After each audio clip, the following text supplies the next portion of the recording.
Hello po mga mamsi, good morning sa inyong lahat. Ayan, nandito na naman tayo sa kusina.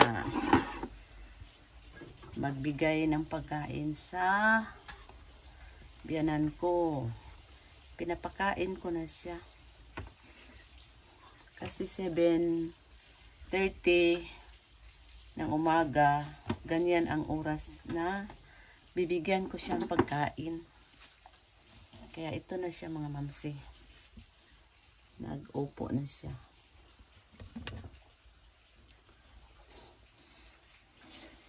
Galing siya sa exercise niya. Nag-exercise si Bianan. At iano ko yung isda. Yung kagabi niluto ko. Tika muna mamsi. Ilalagay ko kayo dito. Para makikita niyo.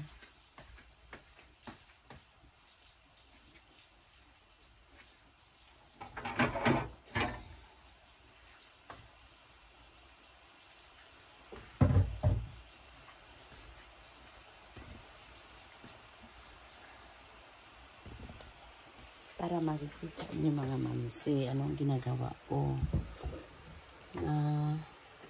Pag magbigay ako ng pagkain sa kanya.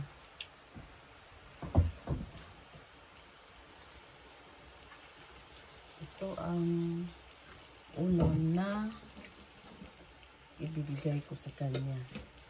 Kahapon, gitapon lang niya kasi hindi daw siya makakagat ng ulam kasi matigas siya mamsi ba. Kaya slice ko maliit para makain niya. Sayang naman itatapon.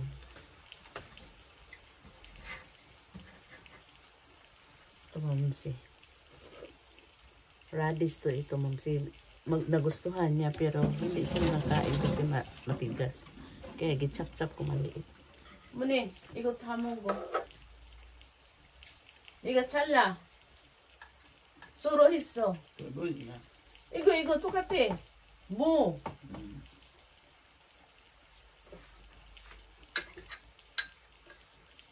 Igo nang singso niga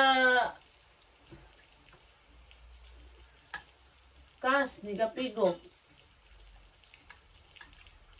Pero bakit ito? Ha? 아니야, 어머니, 나 무서워. 언니가 추우면 어머니가 잘 안 보여. 응?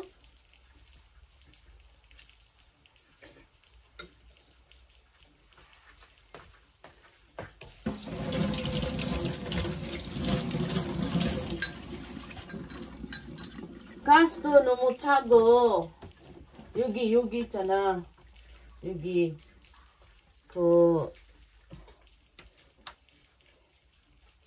sa may ano ba mamsi, sa may dito ba sa may ano dito daming siyang ano ba, daming sa amin bukog man dito sa kanila kas. Kaya natakot ako na bigyan ko siya ng isa ka ito nga isda. Ibigay ko sa kanya. Halimbawa, hindi kinuha ng bukog. Matatakot ako. Baka maano siya, mabukog. Kaya, giano ko na lang. Kinuhaan ko na lang para ano na siya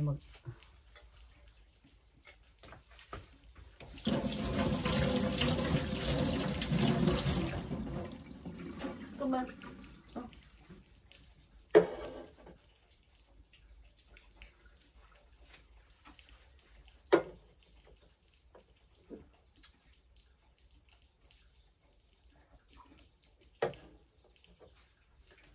조금만 먹고 많이 안 돼. 어머니가 들렸잖아. 옛날는 지금은 들려.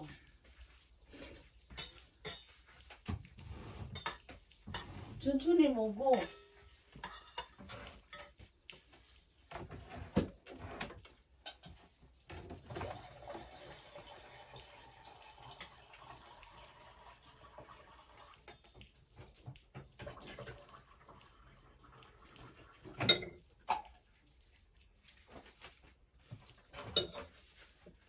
그러니까 어머니 저기 요양병원면 요양병원 저기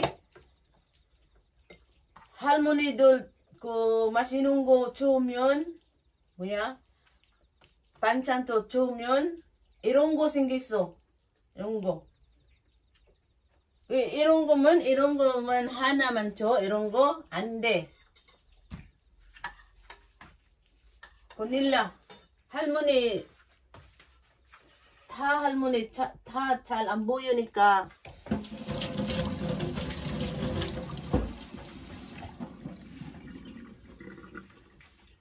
나는 이날이니까 다녔어. 그 병원 있어. 식당. 다 할머니들 일반 묵은 사람. 이렇게만 실장님과 이렇게 나랑 같이.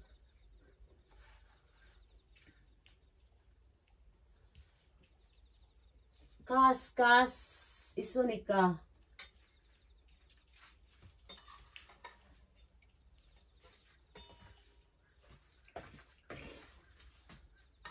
근데 천천히 먹고 많이 먹으면 그 여기 뭐가 안 좋아.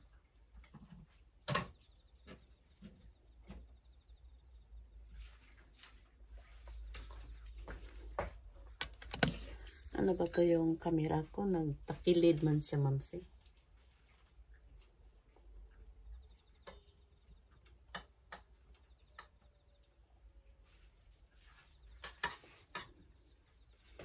Nagtakilid ang camera ko. Kaya itatapon na tani. Itatapon ako ni mamsi yung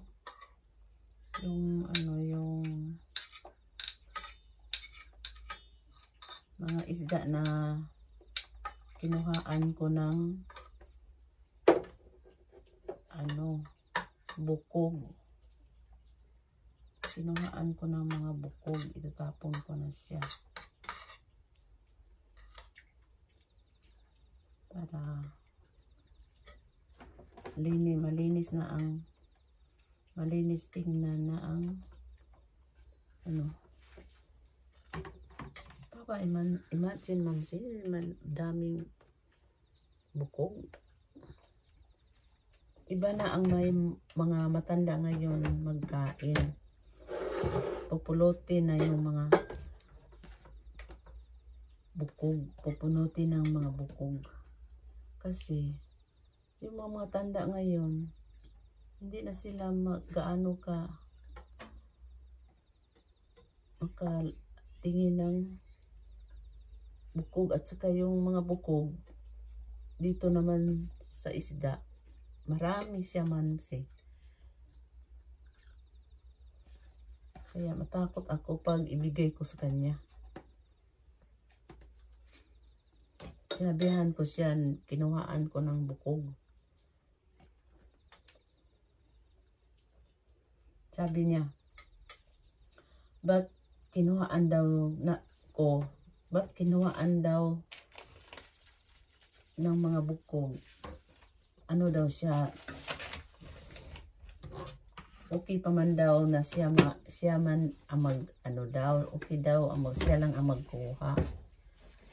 Yan na naman, yung mahiya na naman siya sa akin na ako lang ang lahat ang buhat na lahat ng mga trabaho sa bahay. Ako lang ang kaya sabi niya, sana hindi na lang nimo kinuhaan para ako na lang ang sabi ko, wag na lang kasi hindi ka na sa ibang mga bukog, magkikita mo. Sinabihan ko siya, hindi mo makikita lahat. Merong bukog nandyan sa sa ilalim ng taunod sa isda. Hindi makikita.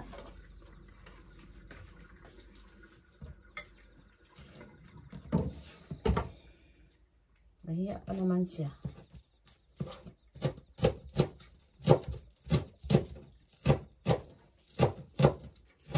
Itapon na yung mahiya mo.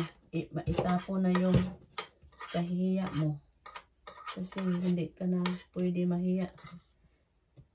Matanda na. Hindi ka na makatrabaho. Anong trabaho gusto mo? Hindi ka na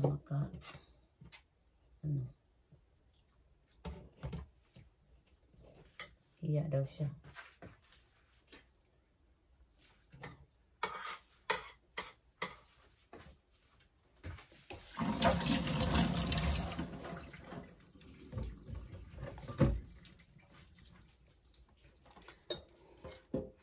Nagsabihan ko siya mga mamsi, maliit lang ang kakainin mo. Kapag ano siya ba mamsi, maghungit. Minsan yung kutsara, pupunuin niya. Eh, sabihan ko siya, kunti lang i-ano mo sa kutsara para hindi ka matukan ba mamsi. Para siya matukan. Ano ba sa Tagalog na matukan? Sa amin, Bisaya ako mamsi. Yun ang pagsalita, matukan. Yung mga matanda ngayon, hindi na gaano yung pagkain na matigas, hindi na sila kasi yung ngipin, hindi pa rin sa noon na okay lang magkain ng matigas. Ngayon, iba na.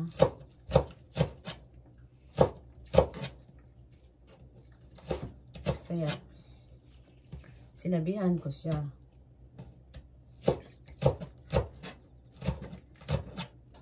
Hindi lang siya nagkibo. Narinig lang siya. Kasi minsan, hindi kami yung biyanan ko ngayon, iba na siya. May ano na siya, may matigas na minsan ba?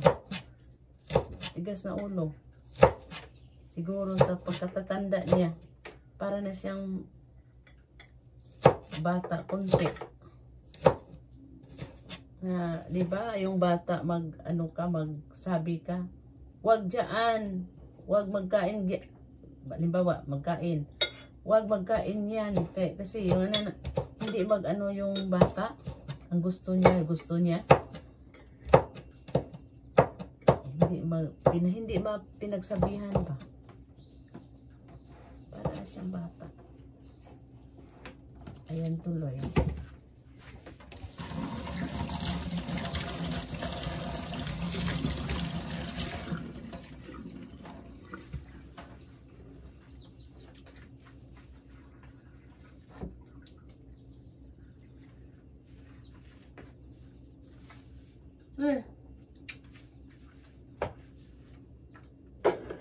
Pap.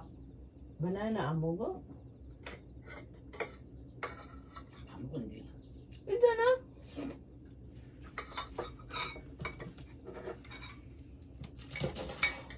Saan ka nopso?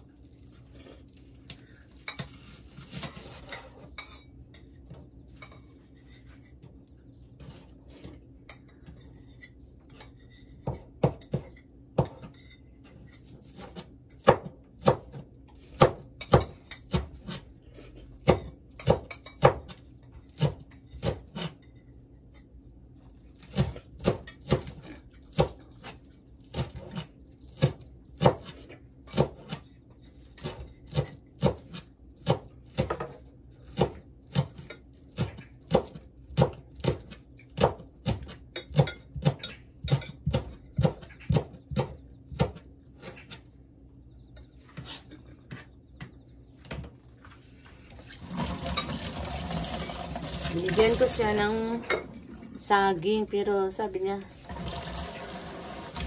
wag daw. Kasi nagkain daw siya. Sabi ko, okay man lang. Iba dito, mamsipag. Tapos na Kaya man magkain. Pero, iba sa atin. Sa atin naman, minsan yung saging, sabay natin sa pagkain ng kanin. Basla dito, mamsi. Halimbawa, yung manok. Pagkain. Unahin nila ang manok pagkain bago sila kumain ng kanin. Yun ang style sa kanila. Yan. Tapos na si Madam. Si Madam Auring.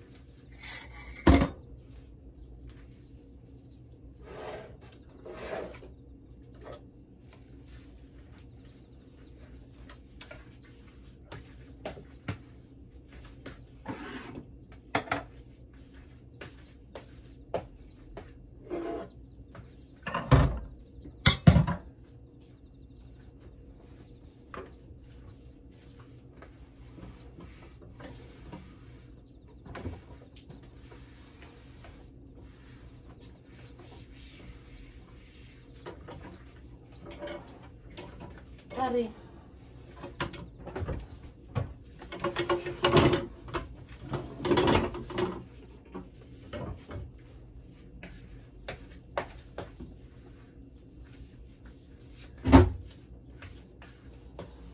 Tapos na kumain si Madam. At ako naman, Mamsi, nag-chop-chop ako ng ano ba yan? Sibuyas, dahonan. Chop-chop ko na maliit para ito ganyan, Mamsi. Ganyan ko. Ano ko sa yung maliit na, meron akong maliit na nilagayan, parang panglagayan, ganyan. Yung ano, yung ito ang paglagayan ko, mga Mamsi, para magkain yung asawa ko. Halimbawa, mag-ano siya ng sabaw, merong sabaw, yung sa baka, magsabi siya minsan na meron ba daw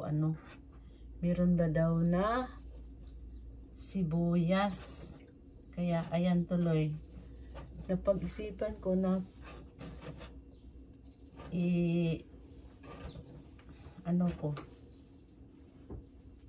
i-chop-chop ko ng mga maliit. Binachop-chop ko ng maliit, Mamsi, kasi para iba sila dito, Mamsi, pag mag-ano sila ng sabaw ng, pero sudan na may sabaw, lagyan nila ito. Ganyan lang. Hindi lulutuin. Buyok lang sa sabaw. Kaya ito na siya, Mamsi, lahat. Tika mo muna, Mamsi, ilalagay ko muna sa refrigerator.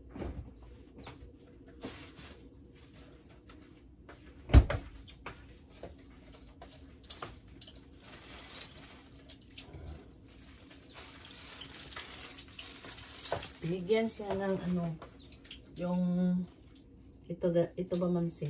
Binigyan siya ng sa caregiver namin noon, yung naka-anon ko, yung na hindi kami sa ugali. Ayan tuloy, nag-ano na siya, minto na siya. Pag nandito siya palagi, hindi ako makaano sa kanya. Siya ang lahat na gusto niya. Siya ang lahat masunod. Para siyang may-ari dito. Kaya, ayan, ngayon, ano na siya? Minto na siya. Hindi kami magkasundo sa mga ugali namin. Iba siya. Ayoko yung ganyan na palagi akong uutosan. alam kong ginagawa ko dito. Parang siyang may-ari dito. Ayokong ganyan. Caregiver lang siya. Palagi siyang mag-utos akin. Okay lang, uutusin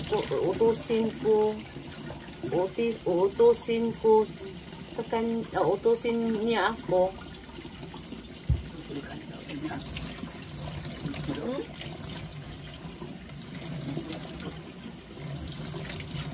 Utusin niya ako. Okay lang, utusin niya ako. Isa ka beses dalawa. O anong iutos niya sa akin. Okay lang. Kasi, mas matanda pa siya sa akin. Yuksib na siya. Up 62 yata. 62 o 63. Nagulang pa siya sa akin.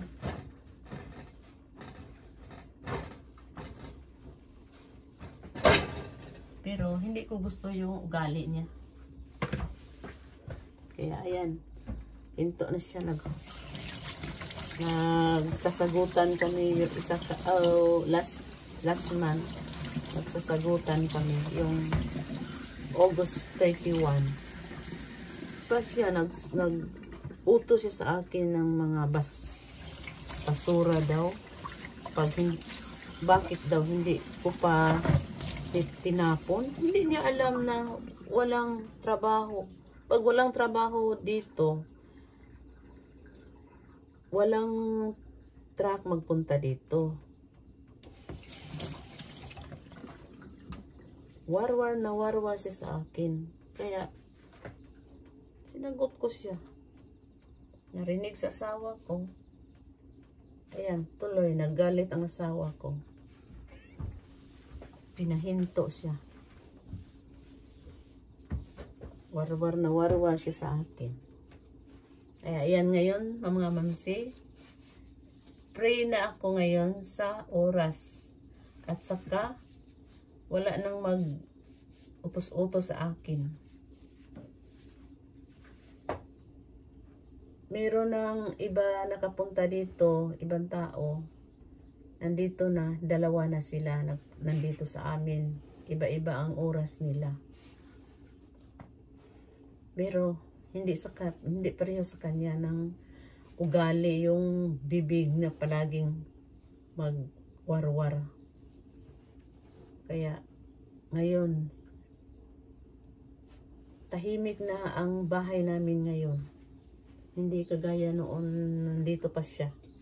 Kaya ayan mamsi, tapos na ang video natin mamsi.